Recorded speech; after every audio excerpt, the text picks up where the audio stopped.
Hello, and welcome to episode 5 of the Runaway Train Sports Podcast. And just saying that out loud is crazy to me because it seems just like yesterday that I was recording episode 1, but here we are, 4 episodes later, and we are covering a couple of very interesting topics today. That being the Big Ten statement on all fall sports becoming conference only, as well as our Rutgers preview that was released on boilerintexas.com this week. But we're going to start out with the big announcement that came out over the past week that all fall sports in the Big Ten would be going conference only.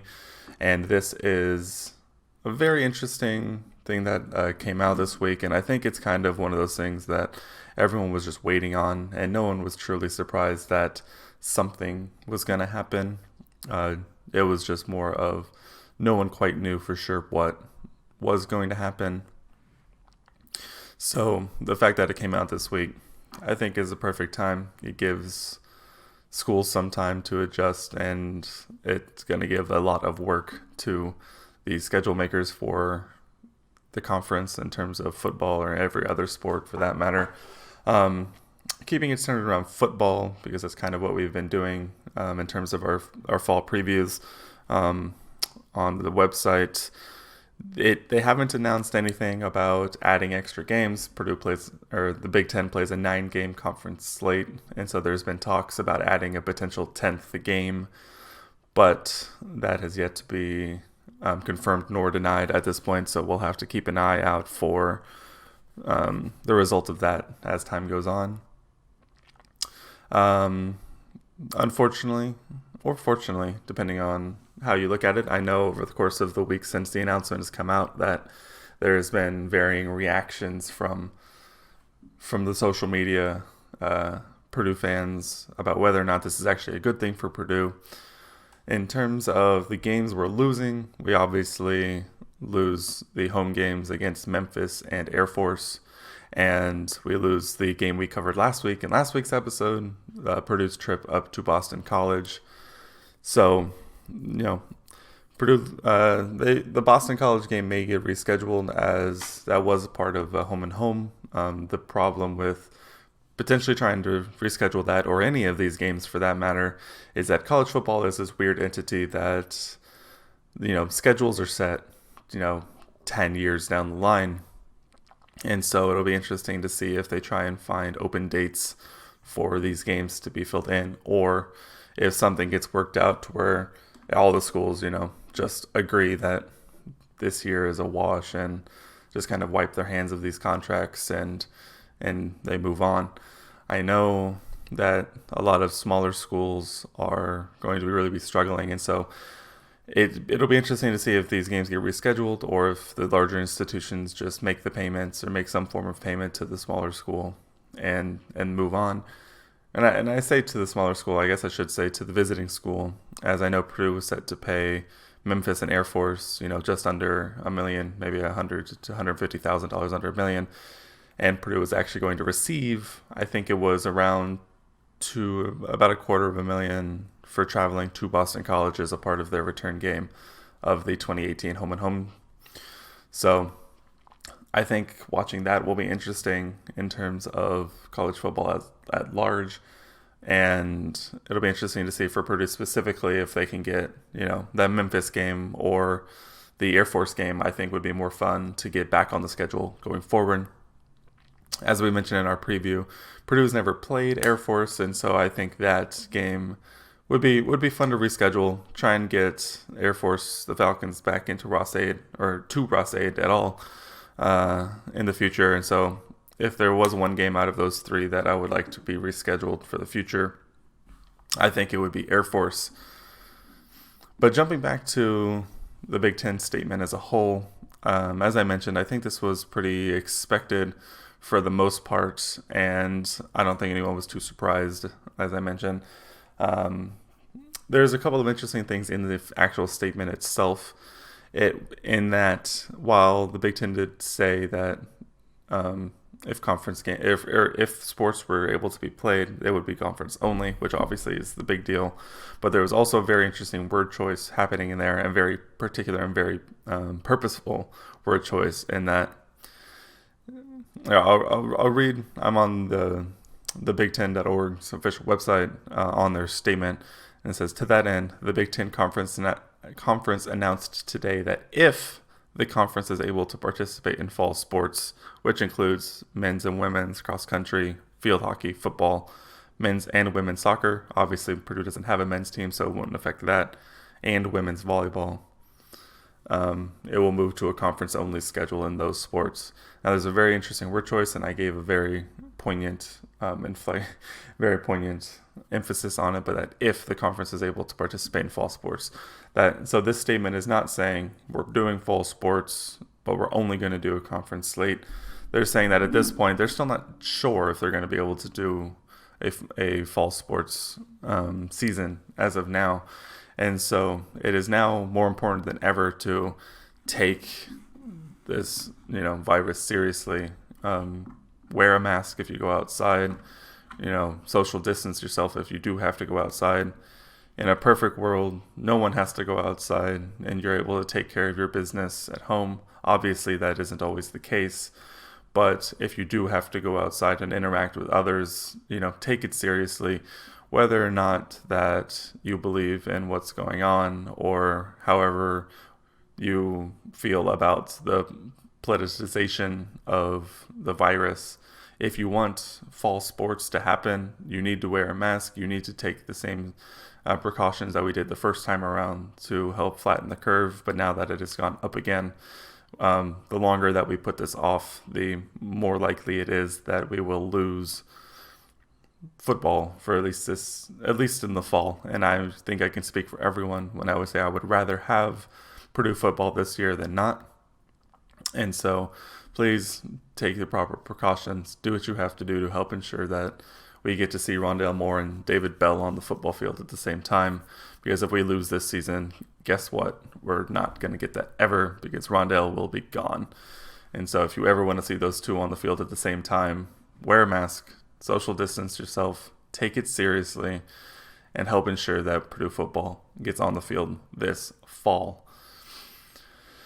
So looking forward at what's going to happen next. So obviously the next big hurdle is going to be the determination on whether or not we can actually get a fall season at all. Over the last week, there's been a lot of ups and downs in terms of the news about the COVID-19 and the things that are happening there. Actually, the night before I recorded this, there seems to be some good news happening regarding a potential vaccine that has shown some positive signs. Obviously, I am no scientist in terms of that, but I know that, at least from reading it, the potential headlines regarding that this could be a good thing. Now, how soon that would get done, who knows? So we should still not expect that to take care of it for us. As I mentioned, still having to do what we need to do to ensure that we get fall sports this year. So that's kind of my initial thoughts on the Big Ten's official statement to move to conference-only schedule. In terms of other Purdue sports, I think that it kind of has the same effect in that only playing your in-conference foes is probably the right move to make, especially in terms of the sports where most sports is that you're spending so much more time interacting with people from the other institutions. So I think it makes the most sense. As much fun as it would have been to play Memphis, Air Force, and go to Boston College, I think this was the right choice to make on the grander scheme of things. But I think the next big thing to look out for now is whether or not we get a fall season at all.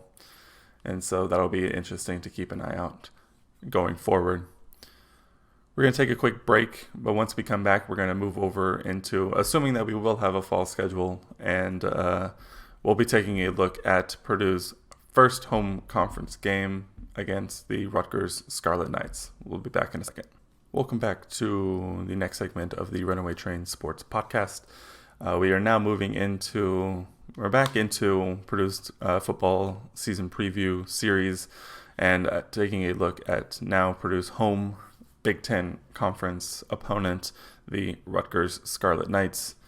Now, as we covered in the first section, Purdue has canceled, or the Big Ten has canceled all non-conference games for the fall slate this season.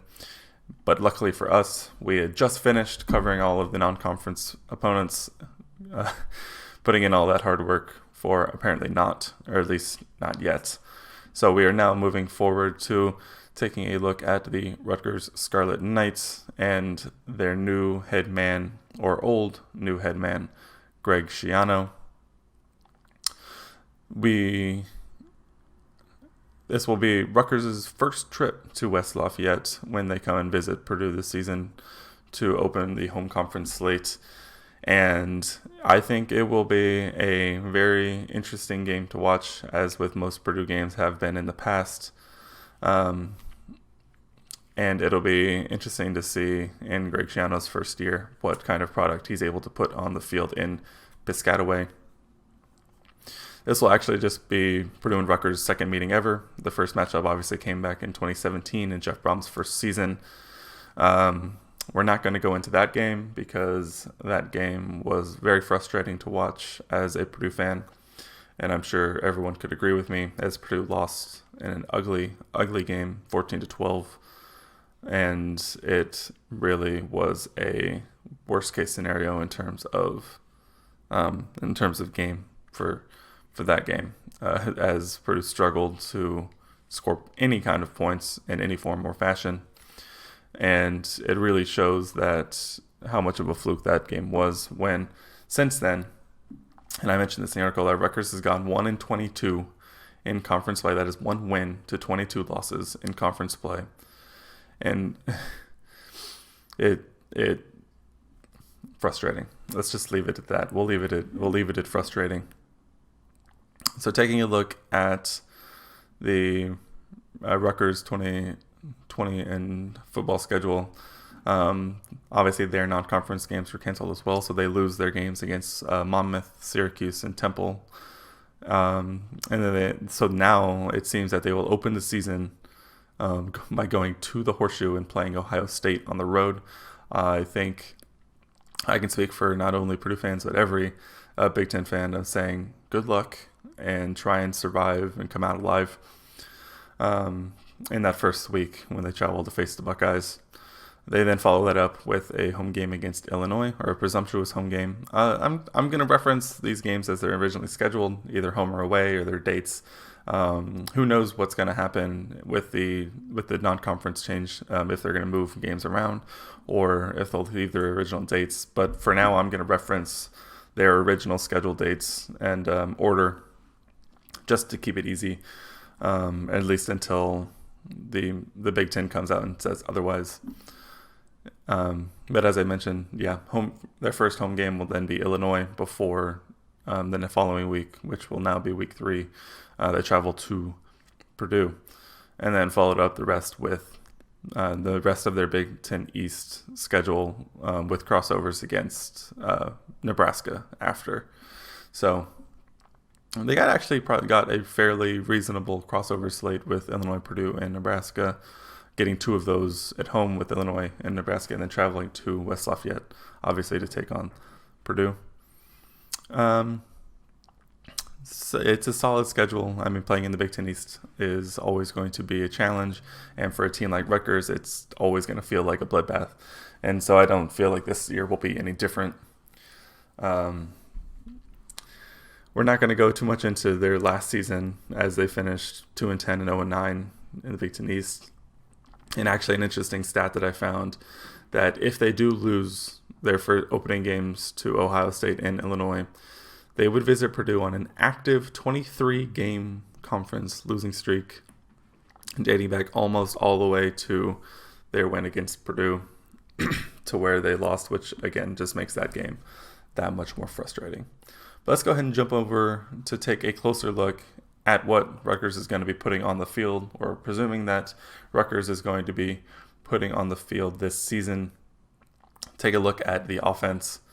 And to put it nicely, the Rutgers offense actually wasn't the worst last season when it came to scoring points. That honor actually goes to Akron for being the only team in the entire country to average less points per game than Rutgers, which obviously means that that's right. Rutgers finished 129th out of 130 FBS teams in scoring last season, averaging just over 13 points per game.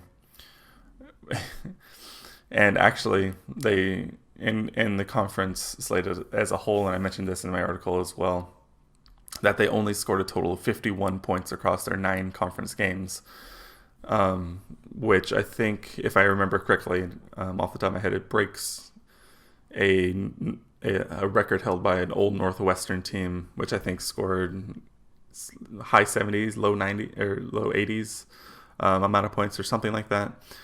So they blew that out of the water. So only scoring 51 points across 9 games, less good, not ideal to say the least. And it actually gets even worse if you throw out one game where they actually scored 21 against Ohio State.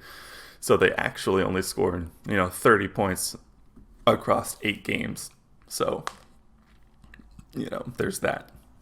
So an offense that really struggled to get the ball into the end zone, or really get the ball anywhere, as they also only averaged 139 yards per game through the air and 133 yards on the ground, which is a bit more respectable. But when you can't move the ball through the air, it's hard as well to consistently move the ball on the ground. So when you're averaging about the same pass yards to rush yards, I think you have the sign of a pretty less explosive offense, to say the least.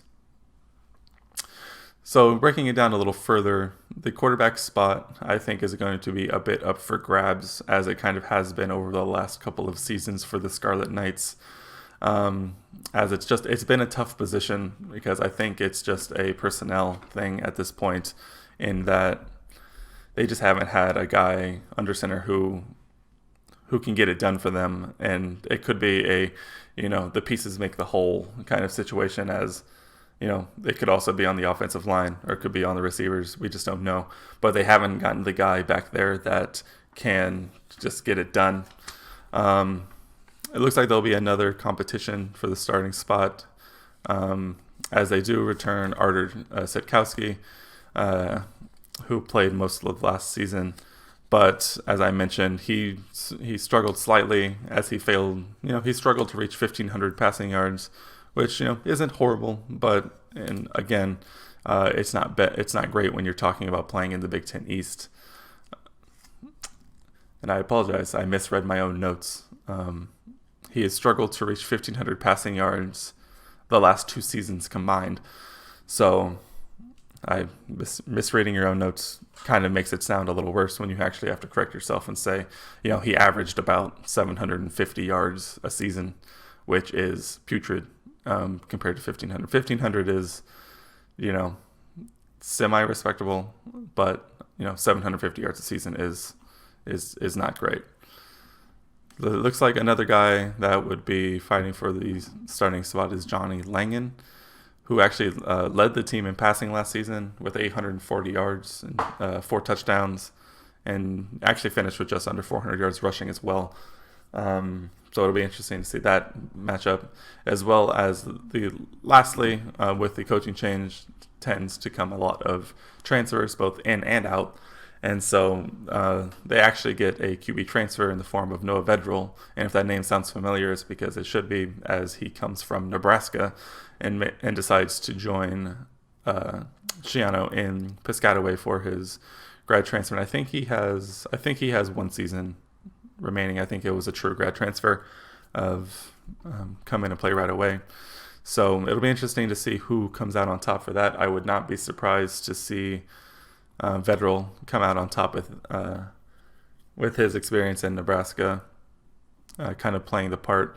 And especially he chose the perfect time to travel to go to a team like Rutgers, who if you're going to struggle on offense, I think I've talked about this before in the past when it came to Purdue when Jeff Brom first came on, and there was a true talent gap of, if you're going to lose games, try and lose games 50-45. Don't lose games 50-5.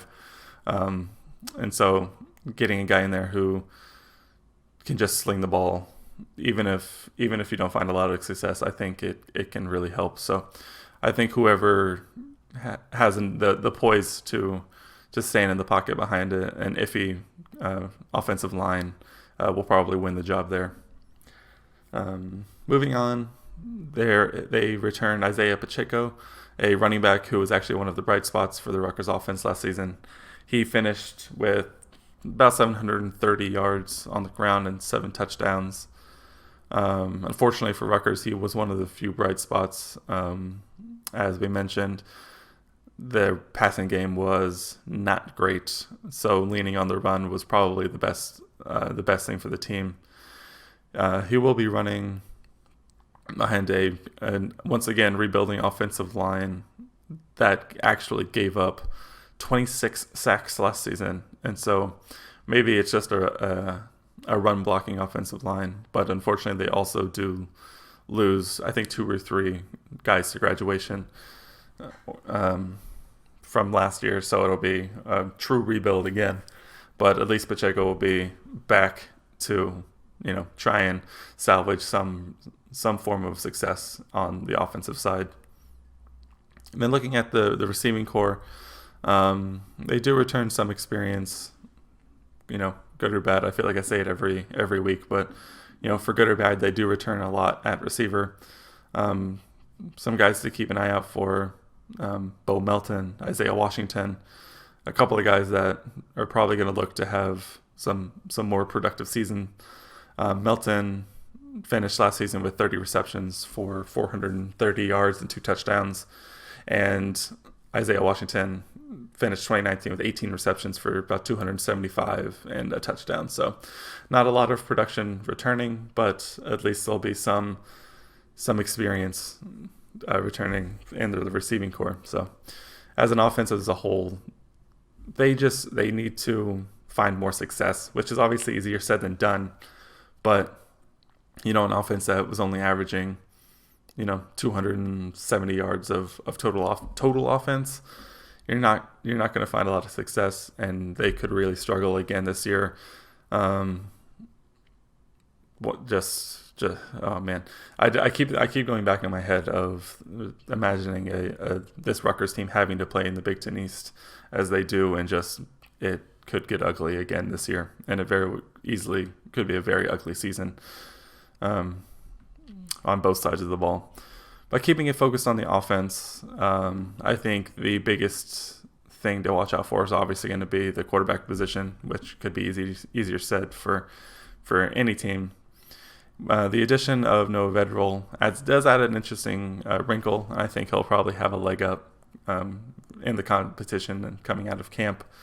But either way, Shiano's going to have his work cut out for him trying to get this Rutgers offense, back to a respectable level. In terms of the Purdue game, I think this is a game that the Purdue defense can have a lot of success against. I think moving to the 3-4 will continue to keep their passing game limited and attacking an offensive line that, at its best allowed 26 sacks last season. I think as long as Purdue can get pressure on the quarterback and consistently, keep the running back Pacheco from breaking major plays, I think Purdue will find some pretty good success against this Rutgers offense. Moving to the other side of the ball, taking a look at the Rutgers defense, if the offense was slightly better than the defense, that means the defense was not good. And it was true. In 2019, the defense gave up an average of almost 37 points per game and allowed about 430 yards a game of total offense. Their scoring defense, or the scoring number, landed them at 123rd nationally and predictably last in the Big Ten. Giving up 37 points a game is not going to get it done, to say the least, especially when your offense is only averaging about 13. So I don't know how much of that is teams running it up on them or how much of it is just their struggles as a whole. But this season, they're definitely going to look to they need, not just look, but they need to have a bit more success on defense, getting stops. So taking a look at some personnel, linebacking core, they have Tyshawn Fogg, who returns, where in 2019 he finished with 104 tackles. He'll be joined by a couple other guys. I'm going to murder this name. Olakunle? Fatukasi. I apologize for that. He's another guy, going to be another solid guy for them, who had 84 tackles a year ago. So look for those two to attempt to hold down the interior of the defense and try and find a little more success. Moving into the secondary, the pass defense for Rutgers actually finished with 6 interceptions last season. And combine that with the 4 fumbles that the defense recovered last season. So they finished with 10 turnovers. It actually only made them minus 13 in turnover margin. So they definitely need, I feel like you could say this for every for every position group, but Rutgers needs more production from their secondary in terms of getting turnovers if they're going to have a shot this year. Some names, a couple of names. There's Christian Ezien. He'll be returning in the secondary, as well as they actually get an Ohio State transfer in Brendan White, who should come in and make an impact very early. So the secondary is going to probably struggle again, but with Shiano coming back, a defensive-minded guy, it'll be interesting to see what he does with the defense. And moving to the interior on the defensive line, for as much as you can say the defensive line struggled to get pressure on opposing quarterbacks last season, they're gonna have to fix that if they're gonna have any success. A couple of names: Julius Turner. He's gonna be probably their top returner on the defensive line that Shiano's gonna need to build around, as well as the defensive line actually has a lot of transfers as well, but transfers coming in. There's Malik Barrow from UCF, Michael Dwumfor from Michigan, actually, and Ireland Burke from Boston College. There's a bit of a connection. They're all guys that could come in and help right away. So it'll be interesting to see, and it's hard to predict who will end up on that defensive line in the end. So we'll have to keep an eye on that going forward.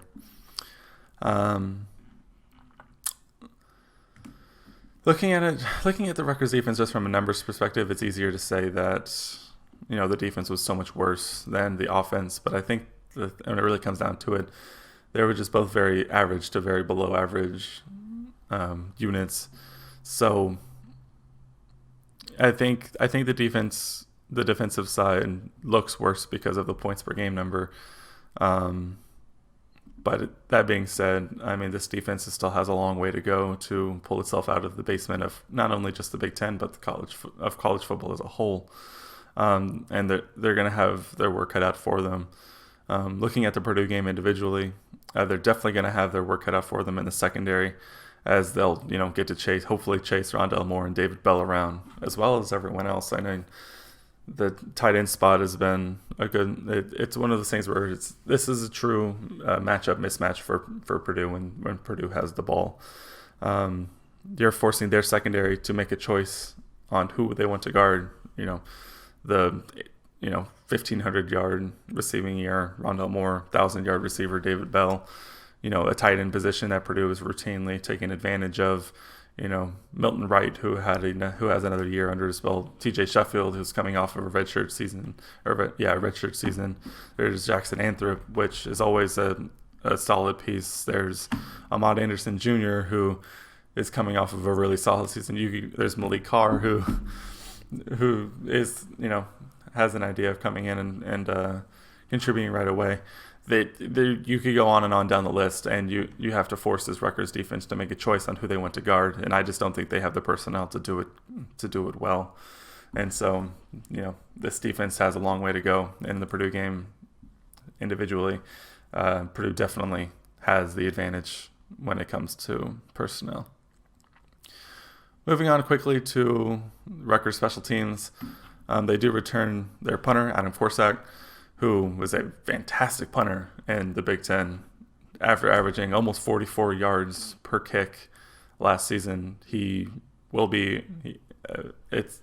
was a bright spot for Rutgers in a place that very few of them existed. So highlighting them where they can is important. And Corsack definitely was a bright spot last season in kicking. Joining him in those duties, there's Justin Davidovich. He returns after being, a decent kicker from a statistics point of view. He finished 11 of 15 with a long of 50, so, pretty good there. And like most kickers, he'll be looking to be more consistent going into next season. And then in the return game, there's a pair of brothers that Purdue's going to need to look out for. There's Avery and Aaron Young, who handle most of the return duties. Not a lot to be said from their results last year, but, it always just seems like the most Purdue thing ever to give up big plays on special teams. So always be on the lookout for in the return game. So moving on to the game outlook as a whole, I've touched on it bits and pieces, but to put it very frankly, this is a game Purdue has to win. It has to be a win. There's no ifs, ands, or buts about it. Any other result than a win in this game would be extremely disappointing and would raise a lot of questions on what's going on. And especially with the loss of the non-conference games, Purdue has to take advantage of these easier games, and having it at home, I think, definitely helps. Excuse me. Yeah, Purdue has to take advantage of these kinds of games, and I don't think it'll cause much of an issue saying that Greg Schiano did do well in his first stint in New Jersey, in Piscataway. Rutgers went to a bowl game 5 times in 6 seasons, and they even had an 11-win season, even something Purdue hasn't had ever before. So I think eventually Rutgers is expected to become a bit more respectable with him at the helm. I think recruiting should see an uptick, as well as I'm hoping for not only just for the Rutgers team and Rutgers fans, but they're able to pick things up a bit and pull themselves out of the basement of the Big Ten. But it is going to be a major rebuild. Purdue should have the very clear talent advantage on both sides of the ball. But as we saw in 2017, we saw the perfect example of how it can go wrong on both sides of the ball. Well, actually, not even on both sides of the ball. The defense did fantastically. The defense held them to 14 points. But we saw the downsides of the offense not being able to score points. You lose by 2, and probably one of the more frustrating games. But if you don't take the opponent seriously, you don't finish drives, you don't score points. Any team can beat you at the end of the day, and I think that 2017 game is the perfect example in where Purdue outgained Rutgers. They held Rutgers only 14 points. They outgained them in yards, first downs, third down conversions. It was almost every offensive statistic that you could win, Purdue did. But at the end of the day, what is on the scoreboard is more important than what is in the box score. So Purdue has to take Rutgers seriously, and I think that until this team can prove that they can take care of business against teams like Rutgers, we saw it in 2018 against teams like Eastern Michigan. We saw it last year in Purdue's when they traveled to Nevada, where Purdue just struggled to put away a team they should have won. But until this team proves that it can take care of business against teams like Rutgers, I think we need to approach this game like every game, like we're playing Ohio State. I think we should try and win every game by 30. And until this team gets used to winning games like this, I think we got to do what we got to do. And this game should and has to be a win. It just has to be. As always, in these previews, I'm not going to go into my score prediction and breakdown here. You'll have to head over to boilerintexas.com to check out our complete Rutgers preview. But if my game outlook, game thoughts is any indication, you'll probably know who I'm predicting to win. But head over there to check that out in its written form, and it'll actually move us into, I think, a pretty fun topic to wrap this up. I want to talk about the renovations that have been happening at Ross-Ade Stadium, primarily centered around the giant new scoreboard that I know a lot of people on Twitter and social media are very excited for, me included, because that thing is massive. Now, obviously, living in San Antonio, Texas, I have not had a chance to see it in person, especially with all of the COVID stuff that's happening. But keeping an eye on it on social media has been a bright spot in all of this, and just seeing how massive that this thing is going to be, it gets me really excited about the future plans as well for the Ross-Ade renovations, and I think it's going to be a great addition to the Ross-Ade experience. I bring it up in this episode because I believe they completed it, and I think over the past week they actually turned it on for the first time and did some tests, and so being able to see that just got me very excited. And a lot of pictures have come out of people driving by, taking photos and trying to give it a little bit of scale, and man, you will be able to see that thing from space, or at minimum an airplane. I can't remember, and if I can remember to find it, I'll put the link to the person on Twitter who tweeted it, but was flying around Purdue's campus and was taking pictures out the side of the plane towards Ross-Ade, and you can very clearly see the motion P that's now on the back, which would be facing Cary Quad. That screen is just massive. You'll be able to see it from miles away, and I'm very excited to see how that looks come game day. But that being said, I just wanted to quickly touch on that because it gets me very excited about the fall slate. And I think that's going to wrap it up for our Rutgers preview, as well as episode 5 as a whole. So, as I mentioned in the first part, continue to do what we need to do to ensure that we get fall sports and we get football this fall. I hope you're excited for the conference-only slate of all fall sports. And hopefully we actually do get a season this year. But that's going to wrap up episode 5 from me here at the Runaway Train Sports Podcast. And as always, boiler up, hammer down, hail Purdue. See you guys next week.